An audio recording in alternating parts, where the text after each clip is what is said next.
Moi, c'est Pierre-Luc Bigawet. Je suis directeur général et copropriétaire du Home Hardware de Saint-Siméon.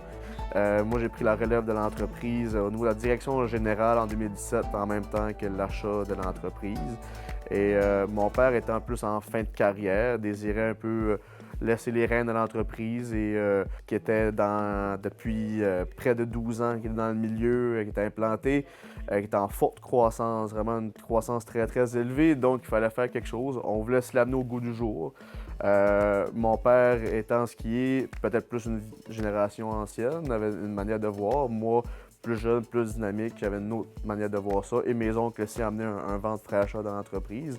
Donc, on a pris la situation X de l'entreprise et on s'est mis à regarder tout ce qu'on voulait. On s'est mis à faire une planification stratégique aussi. On a fait affaire avec des consultants pour nous aider on part de là, on veut aller vers là, mais comment il faut faire pour se rendre vers là? C'est ce qui nous a amené en cours de route à faire une planification stratégique, développer une politique de développement durable qu'on est en train de finaliser dans ces jours-ci. Premièrement, en partant, il faut le faire pour les bonnes raisons. Okay? Si c'est juste un côté économique que tu veux sauver de l'argent, oui, tu vas sauver de l'argent, mais c'est peut-être pas trop ça qu'il faut que tu regardes. Il faut que tu aies une conscience en même temps que tu veux changer ta manière de faire aussi, sans réinventer la roue. Moi, j'ai un commerce assez traditionnel, quincaillerie. On ne veut pas réinventer le modèle d'affaires.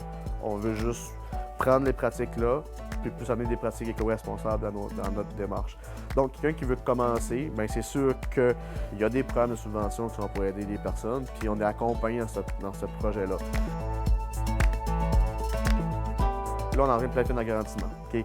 On prend un bâtiment qui est existant, qui est un très, très vieux bâtiment, qui est plus que centenaire. Donc, en premier lieu, vieille partie égale manque d'isolation, pas étanche. Donc, on veut amener le bâtiment à être plus étanche, donc moins de perte d'énergie. Okay?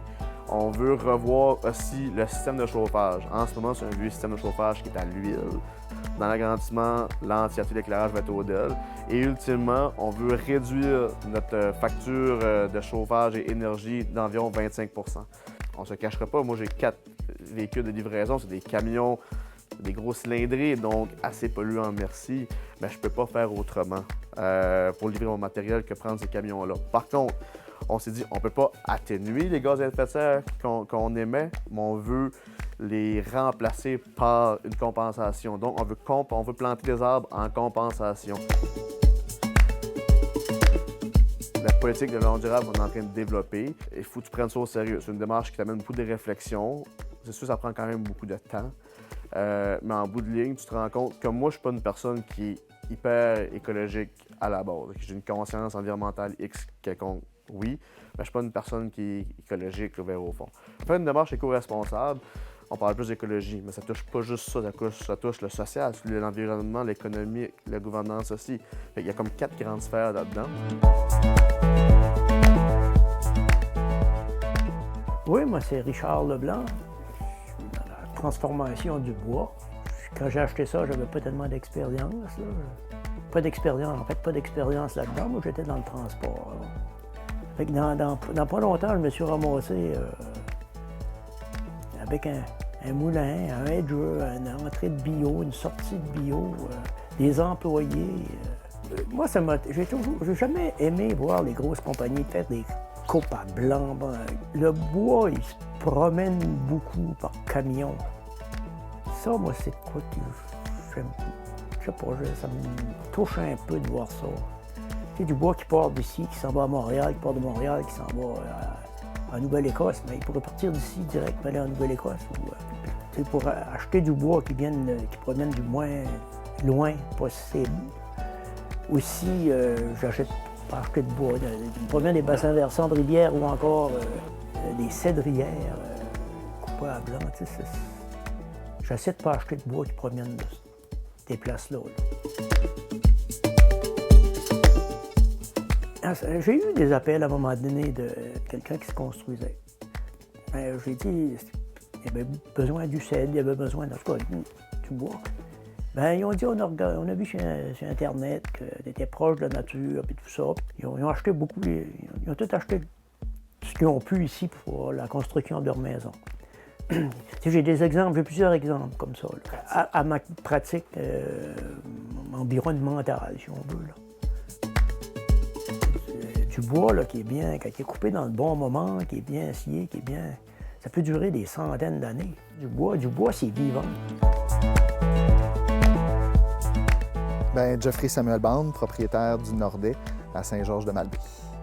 Bien, le Nordet, en fait, c'est un motel qu'on est en train de rénover puis en train de développer un centre écotouristique.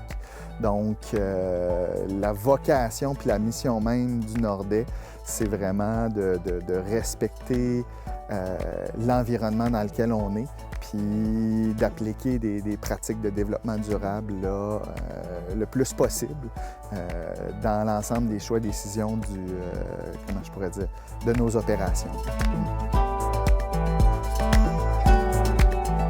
Bien, c'est sûr que quand qu'on fait un choix en affaires, puis malgré tout, il y a un aspect économique, on n'a pas le choix, mais on a le choix des actions qu'on prend. Tout développement a un impact sur notre environnement. Puis justement, par contre, c'est quelle décision qu'on doit prendre pour minimiser cet impact-là. Donc, chacune des petites actions qui peut être prises doit des fois être analysée, puis des fois c'est des petites actions, puis des fois c'est des grosses actions. L'aspect transport, c'est sûr que c'est ça qui a un gros impact. Donc, dans la sélection de nos matériaux, la réflexion a été faite en fonction un peu de ça, de la distance que le matériel parcourt. Autant auprès de du bois, premièrement, où est-ce qu'il a été prélevé, où est-ce qu'il a été scié, où est-ce qu'il a été transporté. Fait que, tu sais, le fait de sélectionner un bois de merisier et d'érable, bien, on sait que c'est prélevé dans notre périphérie en Gaspésie, c'est avec le bois BSL, donc là, ça s'en revient ici. Donc, le transport est un circuit court, puis, tu sais, des fois, on parle du bambou comme étant quelque chose d'écologique.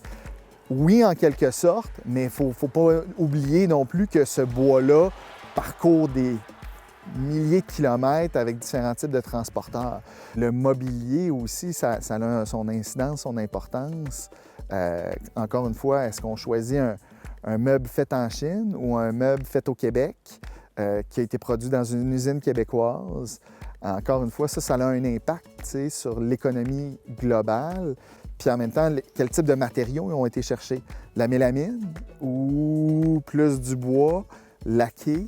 La céramique recyclée, c'est quoi le type de savon qu'on va avoir? Est-ce qu'il est plus nocif? Fait que tous ces éléments-là peuvent se rechercher. Ça nécessite du temps, mais une fois que le système est mis en place, ça devient de plus en plus naturel, puis les automatismes se font aussi naturellement. Puis une fois qu'on a choisi, puis on a trouvé nos fournisseurs, bien, le reste suit son cours, là.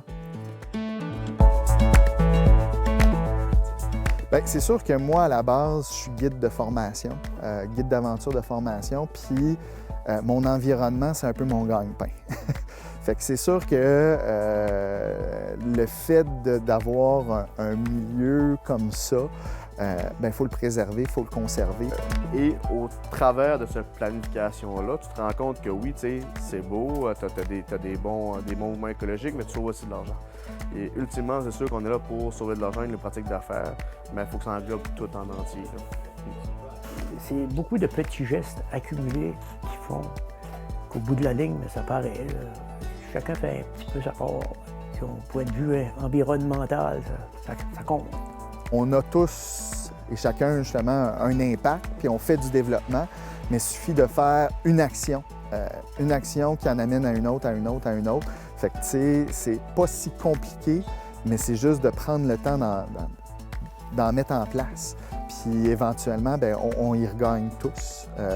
Puis même les entreprises, je considère, vont y regagner économiquement, tu sais.